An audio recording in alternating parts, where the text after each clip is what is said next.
Hello and welcome to the Radiate Wellness podcast with your host, metaphysician, Reiki master, and hypnotherapist, Christy Clemens Hoffman. Each week, we will discover teachings, tips, and tools to radiate your best life ever with practitioners, authors, and luminaries to help you on your path. Wellness, joy, peace, abundance. What do you want to radiate? Hello, and welcome back to the Radiate Wellness podcast, where today we radiate light with Bronwen Logan, also known as Bronwen Stiene, who is an educator in the Japanese Art of Reiki, as well as a writer, an animal lover, a thinker, a feminist, and a catalyst for spiritual and personal empowerment.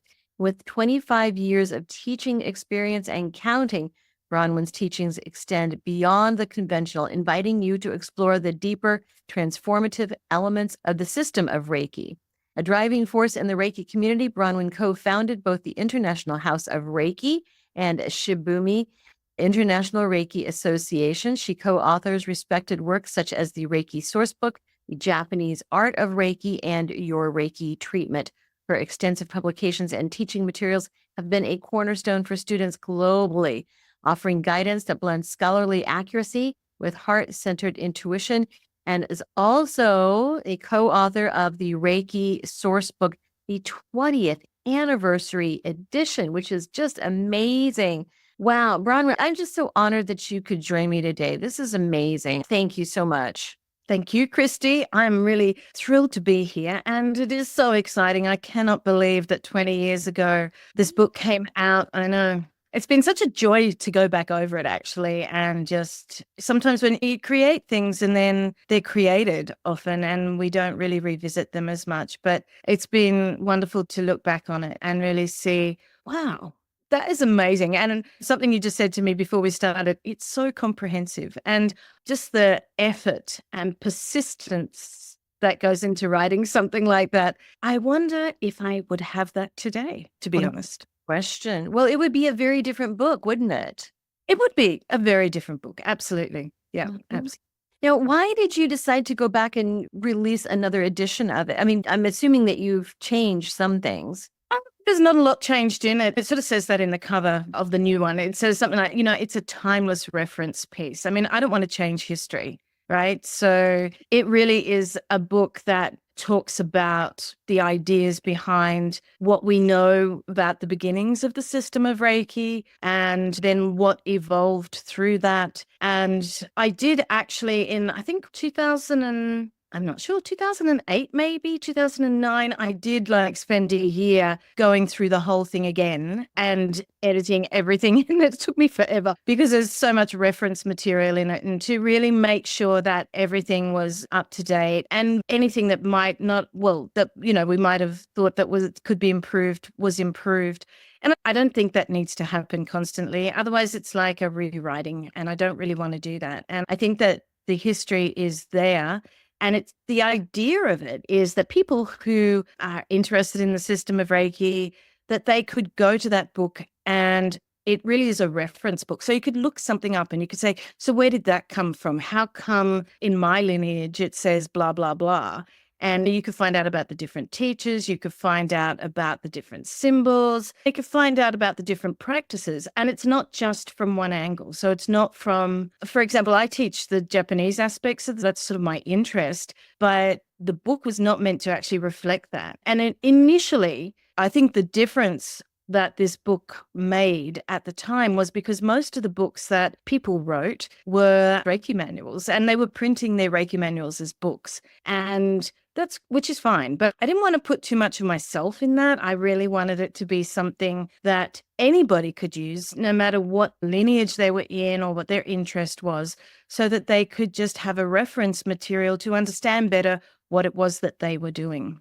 And that's a good point about Reiki, is that I think if you don't know, you think that Reiki is this one thing, but it's not. There's Usui Reiki, there's Holy Fire Reiki, there's Karuna Reiki, there's other different types that I'm not even that familiar with. So it's not a monolithic practice.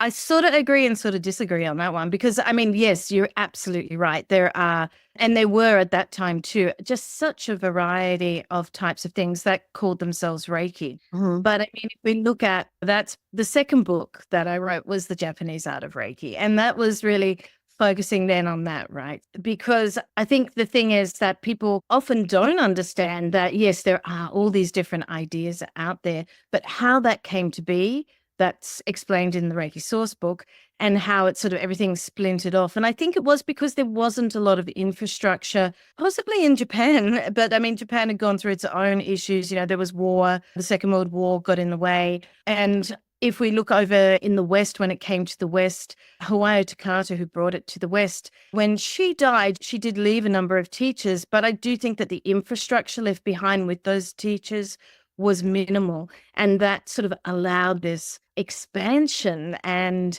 it went off in all different sorts of directions.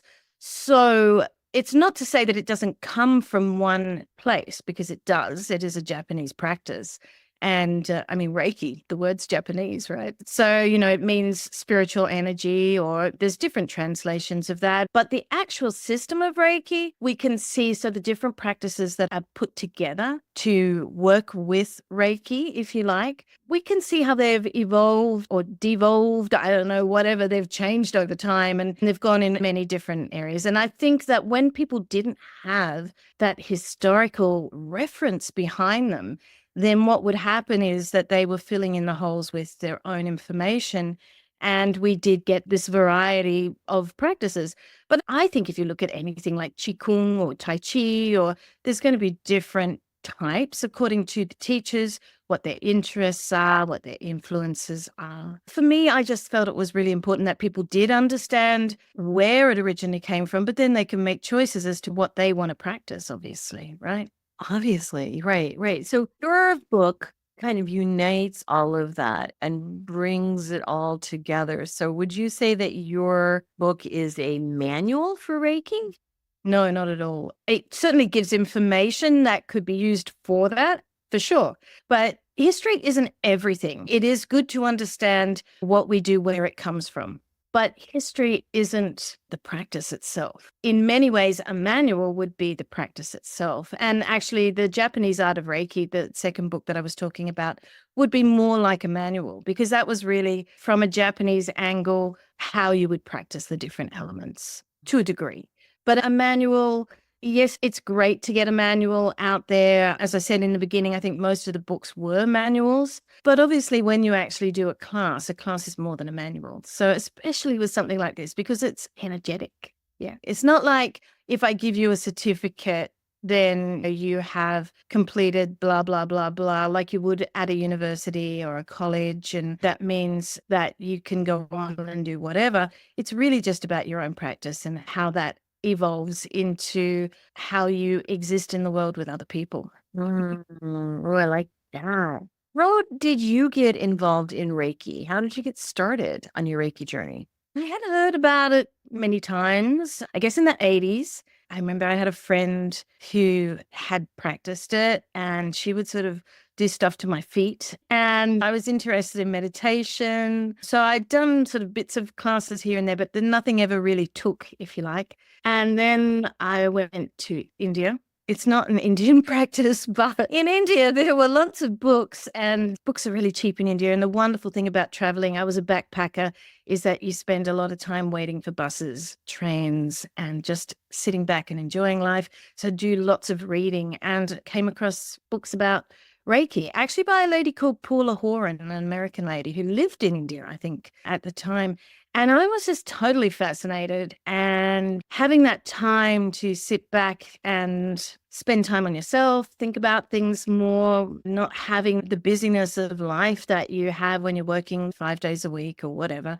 So I really had time to sit back, think, and feel what was it that interested me in life. And I realized that I was more interested in these spiritual aspects and learning more about that in myself. So that was sort of the beginning. And then I was traveling with my ex-husband, Franz, and he had sciatica. And it got really bad as we're traveling around because carrying backpacks and things like that.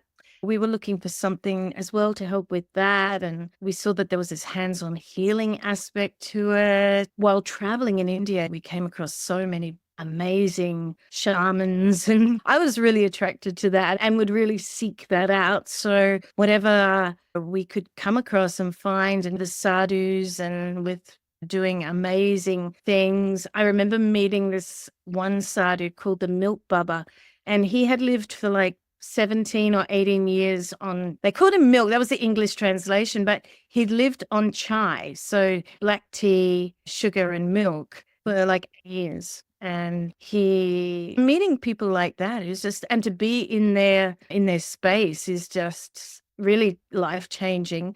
And you start to think about your life and how we become so focused in our lives on get to work, get home, make dinner, look after the family and pay the bills, just all these things, which absolutely fine, but it doesn't feel like it often leaves us a lot of space to find out more about ourselves and who we are. Finding out who you are and that aspect of the Reiki journey, I think, is very big. And you do touch upon that in the source book, including the 5 questions, the 5 principles. Yeah. Can you go over that? Yeah, absolutely. The Reiki precepts, I call them. I mean, sometimes they're called principles. They've got all different sorts of, and yeah, so they're just these guidelines, right? And I remember when I first learned them, and I had a little copy of them, and I put them in the toilet. Whether that's appropriate, I don't know, but it's a lot of reading there. Yes. And just putting them in places where I could see them and think about them. I love that you brought them up because there's so much about them. And one of the things about them is that in the beginning, well, actually, the first course that I did was in Nepal, in India, with an Englishman. It was a really messy course. It was just like, I had all these handouts that were like before this millennium. There was no real internet or anything like that. I think the internet was just starting up, and there were just photocopies of all bits and pieces, and everything was different. And I had no idea what it was, but I did like it. I liked the idea of it so much. I really wanted to know more about it. That's the whole thing of creating the Reiki Sourcebook. So to bring all those ideas together. And so I did get the precepts, but I didn't really know anything about them. Not that I think that there's a lot to know about them, like historically or whatever. It doesn't really matter. They are what they are. But as time went on, it's this whole thing of seeing how they become, you embody these ideas more into everything that you do. And that's not just something that happens. It's just like, it's not like, oh, I'll read it, now I am it. Do not anger. Oh, I'm not angry anymore. That's a really good thing, right? But it doesn't work like that, because then you're angry, then you feel bad about it, and you get into all these cyclical whatevers. So really trying to embody them, and then realizing that if we look at the system of Reiki, and this is the joy of the privilege of writing books, as you would know, Christy, is that you get to sit down and you get to think about what it is that you're writing about, like in clarity, like much more clarity than anything else. And for me, I'm a writer. I love writing. So speaking for me, sometimes I just sort of, but writing, you get to really refine and clarify and edit. That is something I absolutely love doing. And so writing then these books helped me very much to start to understand what this system is. And what we can see is that all the different practices that we do within the system of Reiki, that they actually help us to be the Reiki precepts. They help us by working on ourselves. We start to anger less, to worry less. There's less fear, this idea of gratitude. I mean, none of these things are just about Reiki. But gratitude, being honest in the things that you do, coming from a place of integrity. And then beneath all of that, having this compassion for ourselves. So being kind to ourselves and helping ourselves to also be the Reiki precepts. So really taking them as guidelines, but guidelines that we can be. So guidelines that are inside of us. And really, like they're always pointing us in the right direction, whether we always follow that through or not. That's life. We're human and we're learning all the time about ourselves, but it's helping us to learn more. And all the practices, so the meditation practices or hands-on healing, Reiju, attunements, working with the symbols and the mantras, all of these things are actually about us uncovering ourselves a bit more at the foundation of us, that we are these beautiful Reiki precepts. And we are these precepts. And I think what I love about the Reiki precepts is it helps me be a better conduit for the Reiki energy. I'm a Reiki master as well. Certainly not as studied, and I don't have the wealth of experience that you do. I do my little part, but I love the precepts. For those who don't know the precepts, they are for today only. Do not anger, do not worry, be humble, be honest in your work, be compassionate to yourself and others. And I love that, just for today. I don't have to worry about tomorrow. I don't have to worry about yesterday. Just for today, I have to focus on these things. Did I leave anything out? No. And there's lots of different translations of those as well, because of course they were Japanese to start with. So, and actually that's sort of lovely. If you're someone who's into researching things or that sort of thing, and not everybody has to be either, right? I like finding out about the nitty-gritty of things, and it's part of my personality. So it's lovely to find the different ways that these things can be translated. And because often people will go, oh, that's different to what I learned. But it's not really. It's just like there's different ways of feeling things, being things, experiencing things. And these are just words. So what's beneath those words? What is the meaning? What is the spirit of the words? I mean, the point, of course, being the perfect conduit for the Reiki energy to flow through for the client too. And I love my Reiki practice. Before we started recording, I had a client just leave the office after a session. So the practice of Reiki can be used with other healing modalities. And how does the Reiki Sourcebook address this? That is the integration of the practice of Reiki with other healing modalities and contemporary healthcare practices. Yeah, right. It depends what you do. I was sort of saying earlier on about how the woman who brought the system here to the West and how she taught it as a very simple practice. She taught it as a practice that, even though the parents were Japanese, she didn't bring in a lot of the Japanese aspects to it. And a lot of that had to do with the fact that there had been the Second World War, and obviously Japan was on the side, So the simplifying, not bringing it too much, and it still absolutely works. As I was saying, you don't need to know sometimes all these nitty-gritty things. It's really about your practice and being those precepts, like we were saying, right? And finding through the practices how to be these precepts. She kept it very simple. When she died, then people did start doing different things. And this is where we can see that it did get integrated into a lot of different practices. And we can see that the ideas behind it, which are very ultimately quite simple, that they can be used with anything. And I also think that a lot of practices that aren't the system of Reiki, like you're saying, like something like Tai Chi or Qigong, or I don't know, there's so many practices that they all tend to have a fundamental truth at their base, which crosses over all practices as well. So if I'm doing a Qigong practice, I am allowing that energy to flow in me and move me. And actually a Japanese practice in the system of Reiki called Reiki Ando, which is Reiki movement. And that is also about just letting the energy flow. Sometimes we do get too hooked up on details. And if we can really get back into the feel of something, and this is where I guess something like the book, the Reiki Sourcebook, yes, there's a lot of detail, but if we can even absorb some of that details, we have strong footing, grounding from which to work.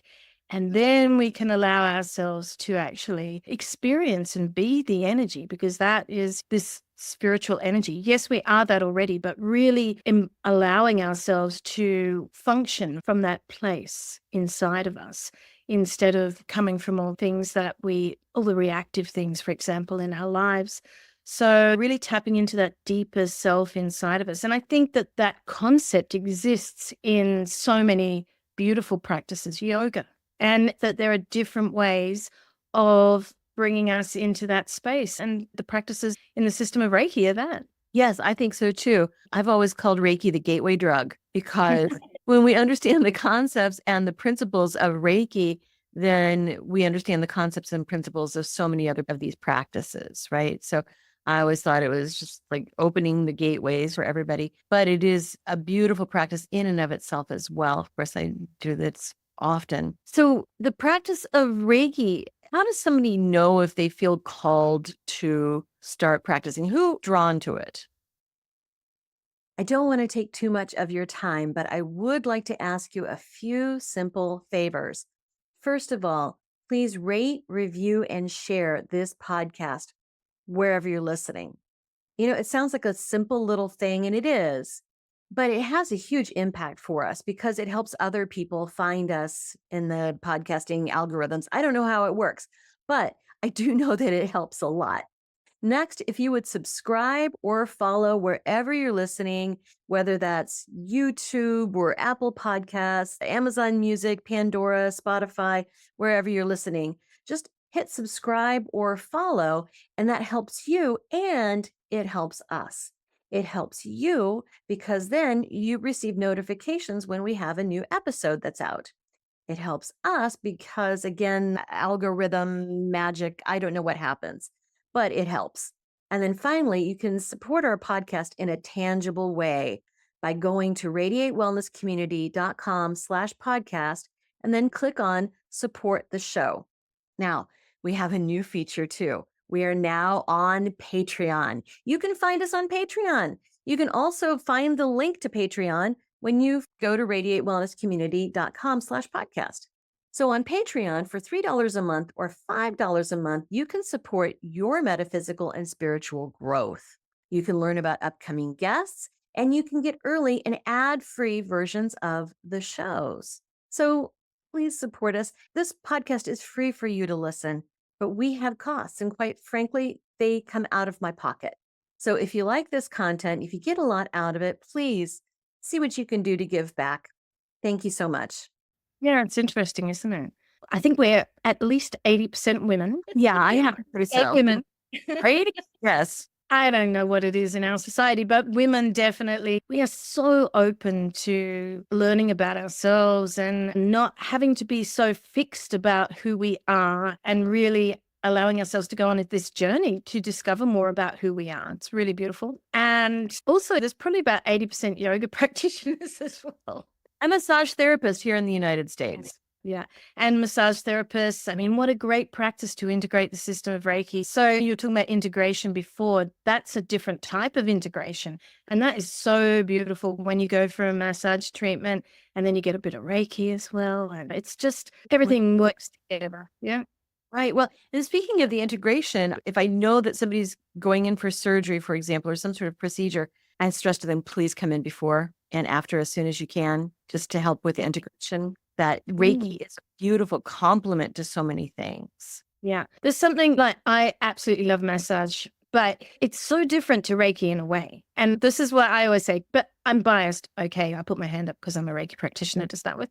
I go for massages. I absolutely love it. But, then I go shopping afterwards and I got to carry all the bags. And then it feels like my treatment just went out the window, right? Which is really like, that's frustrating. But when I have a Reiki treatment, it feels like it is unraveling over time. So I can still feel it the next day. That's how it feels like to me anyway. And this feeling of like, I'm still sort of processing stuff for myself inside.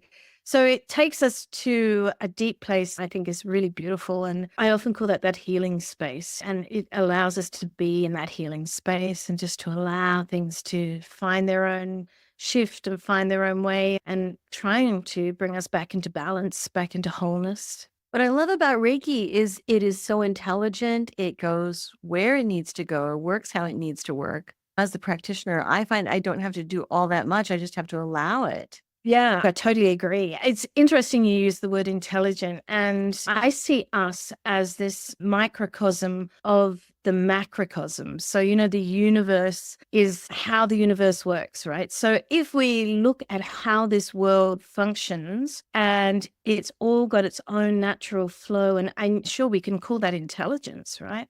And we are a part of that. And there's this really beautiful thing, which I love, which is this idea, this Japanese Buddhist cosmology, which talks about the beginning of the universe. And it talks about how everything began is first with the earth and then with the heavens. So you have these two opposite elements. And then these two elements come together. And what do you think they create? They create us, they create life. So we are this blending of these elements. And that's talked about in the big picture. But then when we look at ourselves, we can see that as well. So when we work with ourselves, we work with the earth. So that from a Japanese perspective, the earth, that's the hara, if you like, below the belly button, that core area. Yeah. And the strength, that's the energy that we inherit from our parents and from their parents and their parents and their parents and their parents. So we have this wisdom, but we have all sorts of things that are passed down to us. We have trauma that's passed down to us. There's a whole bunch of stuff there. But what it gives us the opportunity to do is to work with that area, that hara area, the earth, that grounding. And we can work with that, and we can then shift that and pass on something more refined, if you like. So that is our blessing to be able to do that. And so we have the earth, and then we have the heavens. So we think of our mind as being this expansive heavens. And so we have the earth and the heavens coming together at the heart. Mm. And it's like, if we think back to that universe, and we have the earth and the heavens coming together, and humanity is at its center, life is at its center, it's heart-based. And I think that is really beautiful, right? Because this heart-based experience, which brings us back to the Reiki precepts and compassion. Yes. Well, and if you follow Greg Braden at all, you know that the heart is just as intelligent, if not more so, than the brain, right? That the heart really, we hold so much here, and that it starts our process in so many ways. Now, I don't know if you've noticed, but I don't know if you can see it in your screen, but those of you who are watching on YouTube, see what you think. Bronwen, when you move your hands, it's Yeah. like it's tracers, and I could see around your hands. Oh, yeah, it is. Yeah. You see it? That's crazy. Of course, with Reiki practitioners, we flow the Reiki basically through the hands, but it's interesting. I could see yours. That was very cool. So for Reiki practitioners, how would they use this book? I think it's really a reference book. Yep. Because I haven't got the new copy yet. I've only got the old copy. So because they're coming out in a couple of weeks. Yep. So the new one is beautiful. I love the new one. It's sort of like golden and black, and it's really pretty. So But this official. has like some manual as well. Sorry? It just looks so official, the new one. Yes. It does. I love it. But anyway, this is the original one. But you can see it's a thick book, and it's a little writing. So there's a lot in there, and it really is reference material. It's one of those books. I know so many people say, yeah, I'll just pick it up and I'll read a chapter, or you can actually look something up in it. So it's got a fabulous glossary at the back. Oh my goodness. See, once again, I cannot believe I love a good glossary and back matter. Yeah. I mean, Love great. Comprehensive. absolutely. In-depth. And you can look up people's names, the names of symbols or mantras that you might have heard of, different practices. And like I said, from all different lineages.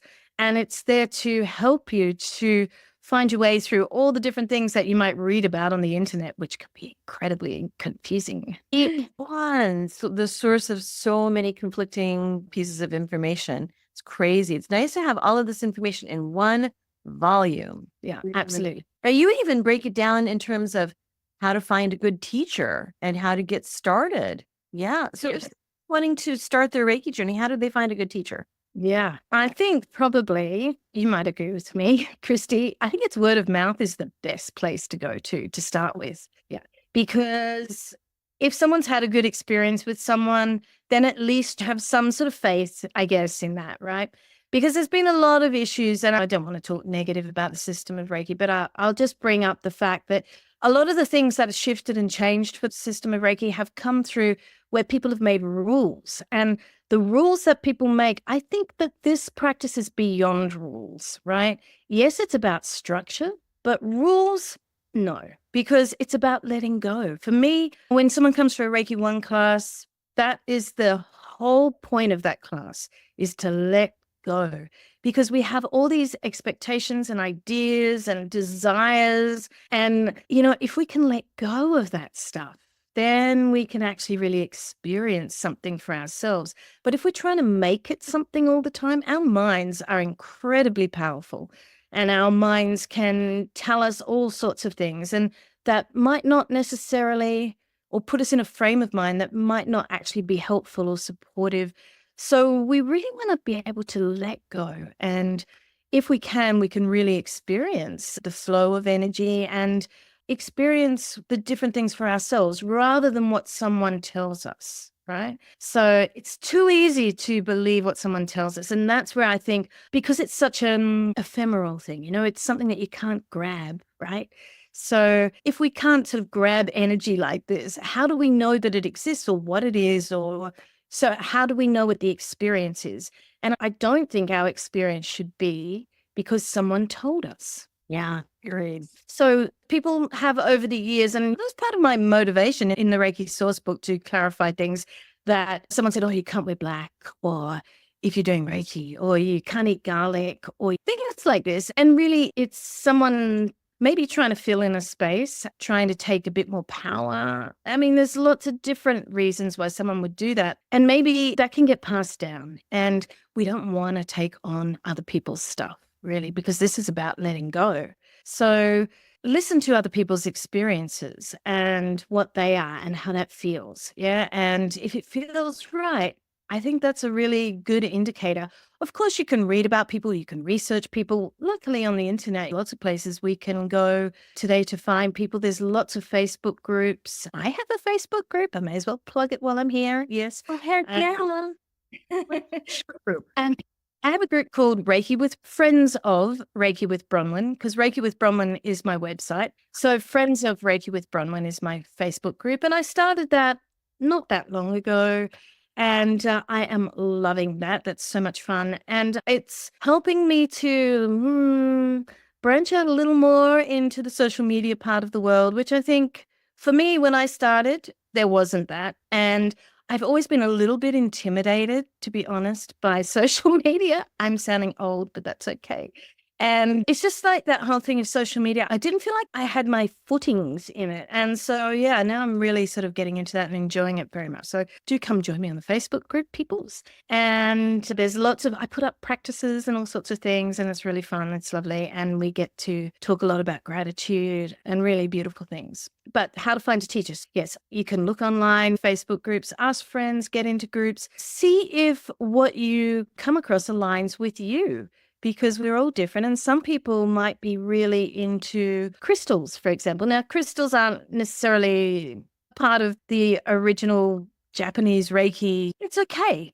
Yeah, it's like, as long as you know what's Reiki and what's crystals, yeah, integrating the two practices together energetically, why not, right? It's understanding that. That's all, that you just need an understanding of it. But I think that no matter where you go, if you bring through integrity and if you're looking for something, try to attract that, I think. And I'm sure you'll find there's so many beautiful teachers out there. Honestly, it blows me away how many people practice the system of Reiki these days. I will say that there was a big thing before COVID about you can't learn online. And to a certain degree, I agree with that. And to a degree, I don't agree with that. The thing is that it is an energetic practice. And as a teacher, I always say to teachers, the thing is that what you want your students, and this also goes for Reiki practitioners, what you want for your clients, you want them to feel comfortable, you want them to feel safe, and you want them to feel confident. So how do you make someone confident? By working online, I think, from a teacher's perspective. And if you're someone interested in the system of Reiki, then I would say, think about what's being offered you. Is that going to make you feel confident that when you finish this, whatever it is that you're going to do, that you're going to feel empowered and that you feel like you can do it? Because some courses may not offer that. But, I have friends, I actually have a podcast as well with two other women, and it's called the Reiki Women Podcast. And we talk about everything. We've been going for a couple of years. We talk about everything and anything to do with Reiki, and it's really wonderful. And I know that both of those women, for example, have extensive online courses. So they have courses that you start at the beginning of a year and you finish it at the end of the year, and they're online. And that's cool. Imagine all the information and the practices and everything that you get done in a year's time. So it's different to doing like a 3-hour course where you just get handed a manual, for example. There's lots of different things out there, and you need to find what works for you. And actually, I'm going to do another plug, Christy. I may as well while I'm here. I actually have an online course coming out, which is called Shimpuden Plus. Shimpuden is like Reiki 3, so it's a teacher class, but Shimpuden means mystery teachings. And the reason why it's a plus is because it's for people who've already done Reiki 3 in any lineage. And it's an online course, and I've got all these videos and quizzes and reading materials and all sorts of things to help fill in any gaps that you might have. So if you think of the Reiki Sourcebook as something you could sit down and read, this is like something that you can actually sort of enjoy by being a part of, and you do it in your own time. And I'm in the process of putting that together at the moment, and it'll be out in about a month. So that's been a really big job, and I've thoroughly enjoyed embracing that as well. I'll bet. Now, what is your website? Reiki with Bronwen is my website. Bronwen. It's me. That is you. Yeah. How long have you been doing Reiki? Some 25 years. Wow. So you were only 5 years in when you wrote the Reiki Sourcebook. Yeah, I mean, it's actually a really beautiful story because I was in India. Like I said, I was in Nepal when I first studied, and I did Reiki 1, 2, and 3 over a couple of months. Yeah. And then I went to Darjeeling in India and started up a Reiki center with my ex-husband. And we were there for a year, and it was really great. It was a learning time, and it was really beautiful. And we got to do lots of treatments and classes, and we were invited to go out to the tea plantations and do Reiki on the people in the tea plantations. And it was such a wonderful way of learning more about it. But we had a lot of questions.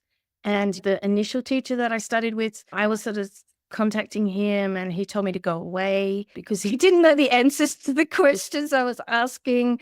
And was like, oh, I want to know so much more. So we came back to Australia. I'm from Australia, and I had a baby. But at the same time, this is what I wanted to do so much. So I did a business course to help me get to able to open my own Reiki center. Went to Japan and met lots of different teachers there and different things there. So it was just a really formative, growing sort of phase. But what I really wanted to do was to help other people get this information, which was, for me, I felt difficult to get. And so I was trying to think the other day how I met him. There was a man who was and I can't remember how I met him, but he ran a bookshop, and it was a beautiful bookshop, like a spiritual bookshop. And I was talking to him about this thing that, I would have loved to be able to write. I'd already written a book when I was in India, and not about Reiki, but I really wanted to be able to get this information out there, and sat down with him and told him the idea for the Reiki Sourcebook. And he said, you know what?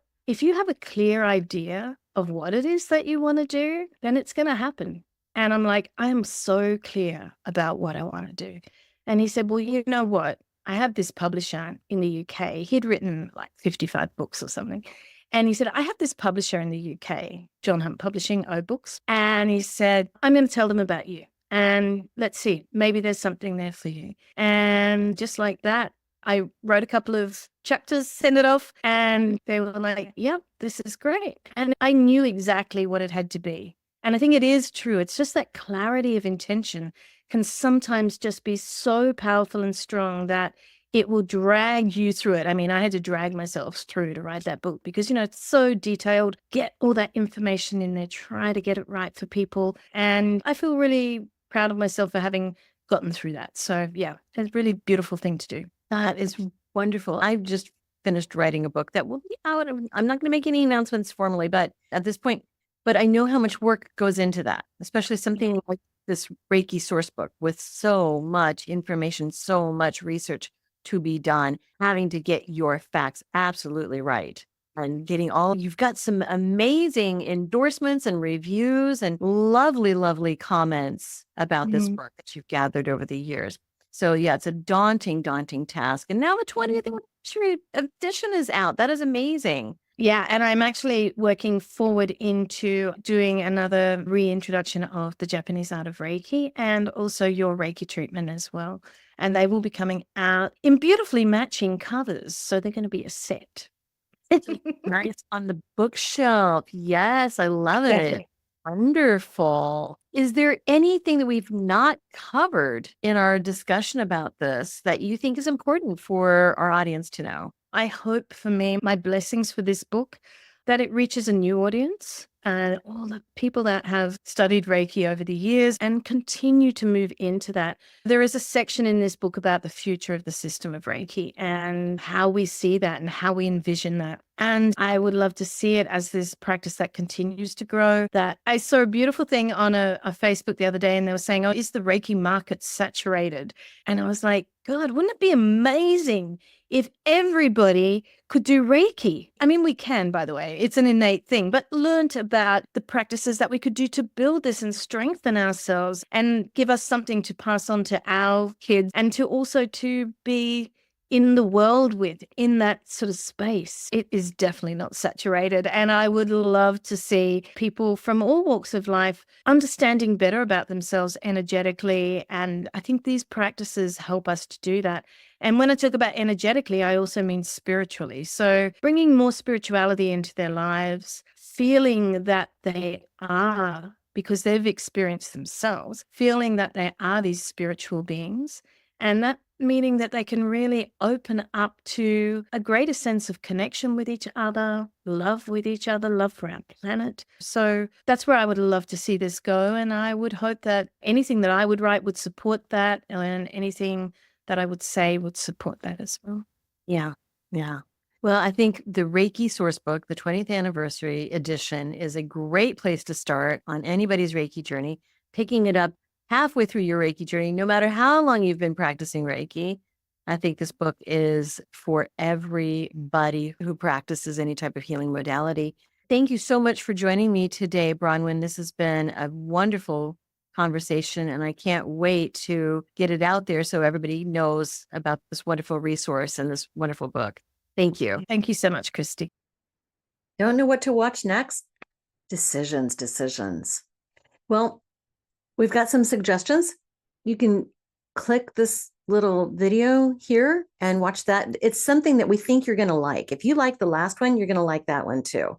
You can also click on the subscribe button. And if you do that, then you'll get notifications whenever we have a new video up. Win-win, right?